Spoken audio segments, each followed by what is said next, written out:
नमस्कार। अखबार रिपोर्टर के इस अंक में आपका स्वागत है। डोनाल्ड ट्रंप ने ईरानी राष्ट्रपति खामनेई को एक पत्र लिखा है। ये पत्र क्यों लिखा है और इससे दुनिया पर क्या प्रभाव पड़ेगा, आज हम इस पर चर्चा करने वाले हैं।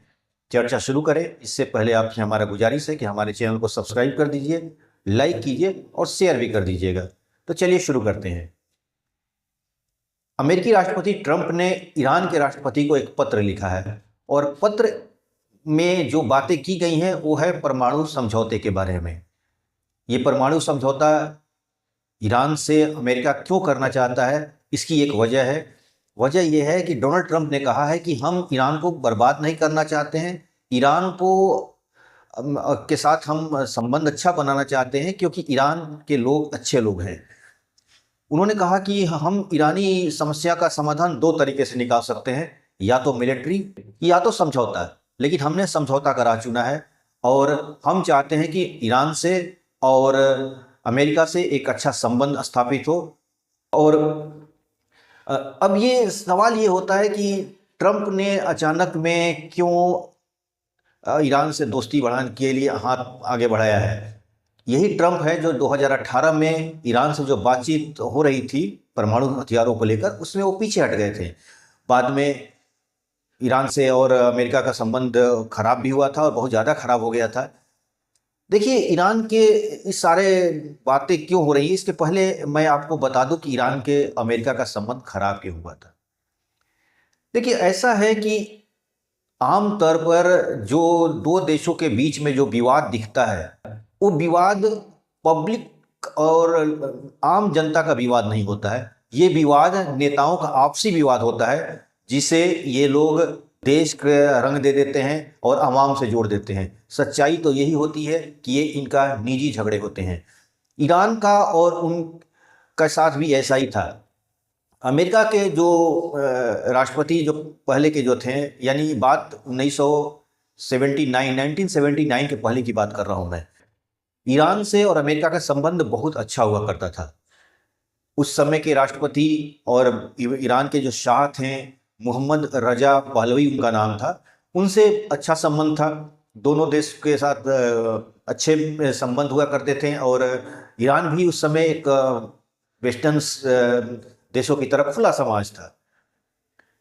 लेकिन हुआ ये कि जो इस्लामिक नेता थे, जो एक नए नए उभर रहे थे उस जमाने में, उनका नाम था आयतुल्लाह खुमैनी, वो शाह को पसंद नहीं करते थे। बाद में वहाँ सत्ता पलट हुआ और इस्लामिक क्रांति हुई और 1979 में आयतुल्लाह खुमैनी सत्ता में आ गए और जो वहाँ के शाह थे वो भाग के अमेरिका चले गए। वहाँ पर वो कैंसर का इलाज करा रहे थे।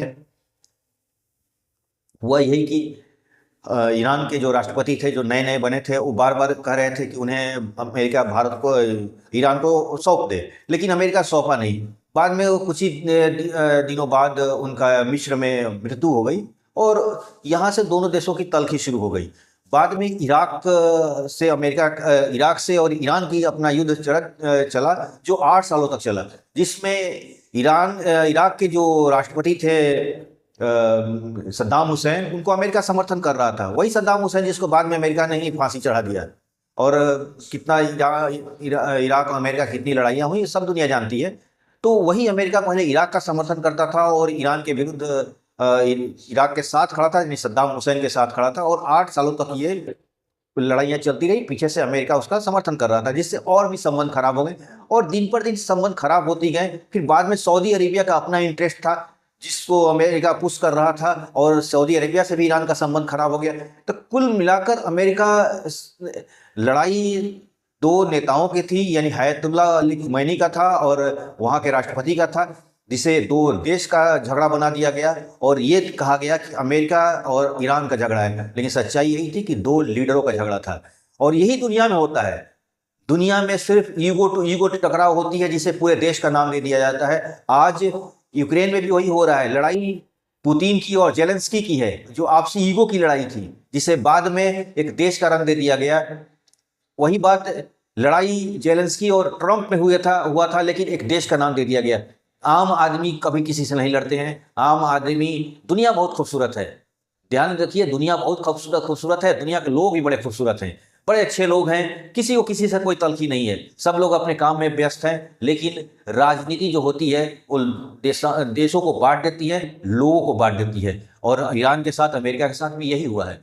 आज डोनाल्ड ट्रंप ईरान से दोस्ती बढ़ाते हैं, के लिए हाथ बढ़ाए हैं। हालांकि ईरान ने भी कोई जवाब नहीं दिया है, इस पत्र का जवाब नहीं दिया है, लेकिन कहा जाता है कि पीछे से रूस अपना कूटनीतिक कोशिश कर रहा है। और जिस तरह रूस और अमेरिका के संबंध सुधर रहे हैं, तो इसलिए ईरान को भी आगे किया गया है कि वो भी समस्या को सॉर्ट आउट किया जाए।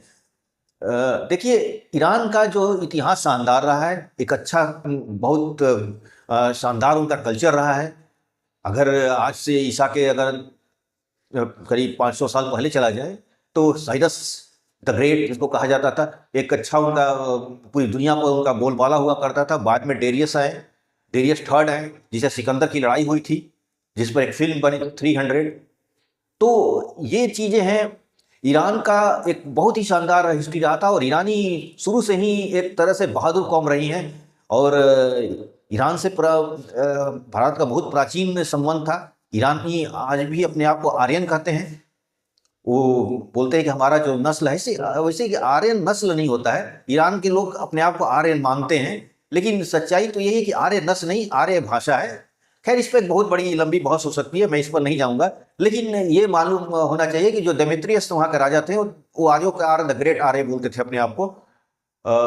करीब ईसा के 200 साल बाद की बात है, उनका सत्ता ईरान पर था। और ईरान से भारत का बहुत शानदार हिस्ट्री रही है। और आज जो भारत में बहुत सारे लोग हैं जो ईरान से ही भारत में आके यहीं के कल्चर में घुल मिल गए, और आज कोई नहीं कह सकता है कि इसमें से कौन ईरान के हैं, कौन भारत के हैं। खासतौर पर जो पारसी समुदाय है, जिसके रतन टाटा हैं, या होमी जहांगीर भाभा थे, या बड़े बड़े उद्योगपति आज गोदरेज वगैरह नजर आते हैं, ये सब के सब लोग पारसी हैं, यानी वो ईरान से आए हुए ईरानी मूल के लोग हैं।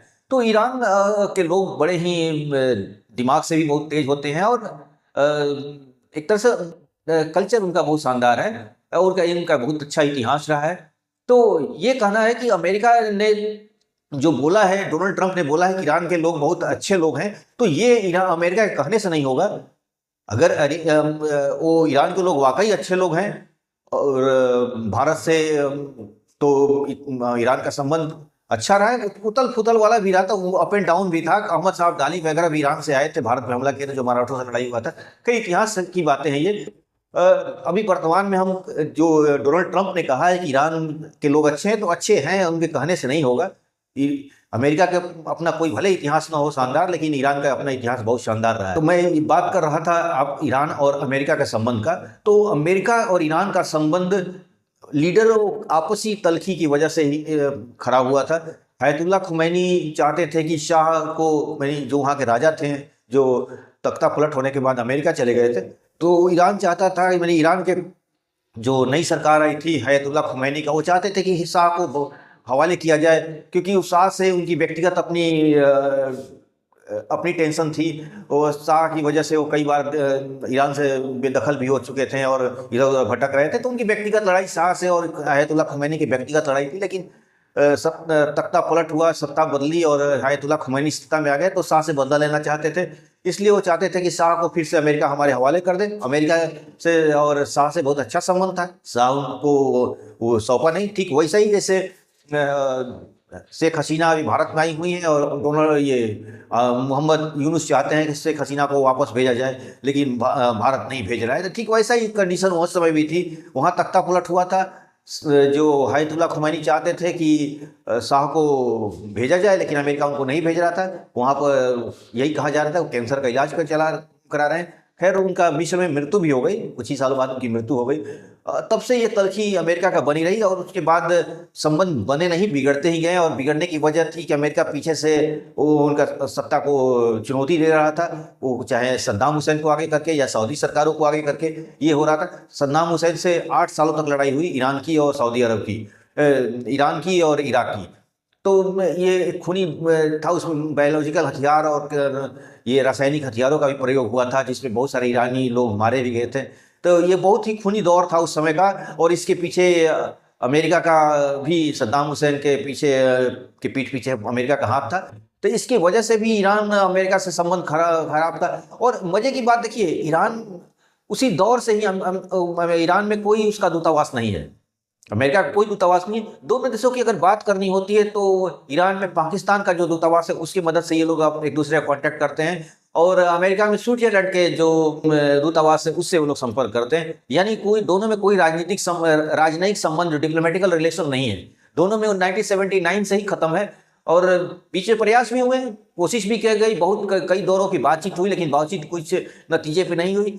ईगो से ईगो टकराने लगता है। अभी कुछ ही दिन पर जब डोनाल्ड ट्रंप का जमाना था, जब सत्ता में आए हुए थे, तो उन्होंने उनके एक बड़े लीडर्स को मार भी गिराया था, जो रक्षा मंत्री थे उनके, तो उनको मार भी गिराया था डोनाल्ड ट्रंप। तो इसके लिए संबंध खराब होते गए। और ईरान चाहता भी था कि संबंध हमारे अमेरिका से सुधर जाए, और कई बार ईरान ने बोला भी था कि जो मजबूत और शक्तिशाली देश हैं वो नहीं चाहते कि ईरान फिर से शांति की तरफ लौटे, और वो चाहते हैं कि हमें फिर से परमाणु हथियारों की तरफ हम लौट जाएं। तो बार बार वो भी चाहता है कि एक समझौता हो जाए, ईरान भी चाहता है समझौता हो जाए। और देखिए, एक मजे की बात बता रहा हूँ कि ये संबंध सिर्फ व्यक्तिगत लड़ाई तो थी, और सब तेल का भी खेल था। यानी सऊदी अरेबिया चाहता था कि हमारा तेल बाजार में जो हमारा दबदबा रहे, और ईरान का भी तेल और गैस का बहुत अच्छा भंडार है, वो भी चाहता था। तो टकराव का वजह ये भी था, व्यापारिक भी था। यानी ये ईरान का हो या ईरान का हो, व्यापारिक भी था। दूसरी चीज कि शिया थोड़ा है, ये लोग शिया हैं और वो लोग सुन्नी हैं। ईरान जो है सुन्नी है, ये सऊदी अरेबिया सुन्नी है, और इराक में भी सुन्नी आबादी शिया आबादी ज़्यादा है, लेकिन सद्दाम हुसैन जो थे वो सुन्नी थे। तो एक धार्मिक एंगल भी इसको कॉर्नर पर देखा जाए तो ये भी एक मनमुटाव का वजह था। और व्यापारिक भी एक अपना टेंशन का वजह था, सबका व्यापारिक इंटरेस्ट था। और अमेरिका भी पीठ पीछे इसको हवा दे रहा था, और अमेरिका का अपना व्यक्तिगत झगड़ा था खुमैनी से। तो कुल मिलाकर ये झगड़ा एक थोड़ा अजीब तरह का रिलेशन की वजह से हुआ। और आज डोनाल्ड ट्रंप चाहते हैं संबंध अच्छा बनाना, तो देखते हैं आगे क्या हो, कौन सा मामला कहाँ तक जाकर रुकता है, और दोनों में संबंध बनता है कि नहीं बनता है। जैसा होगा मैं आपको बताऊंगा। तो आज के अंक में बस इतना ही। नए के साथ फिर आपसे मुलाकात होगी। आपसे फिर मेरी गुजारिश है कि हमारे चैनल को सब्सक्राइब कर दीजिए, लाइक कीजिए और शेयर वगैरह कर दीजिए। शेयर करने, देखिए लाइक करने में ज़्यादा समय नहीं जाता, बस एक बटन दबाना होता है, और लाइक करने से हमारा बड़ा लाभ हो जाता है। तो आज के बस इतना ही। Thank you very much.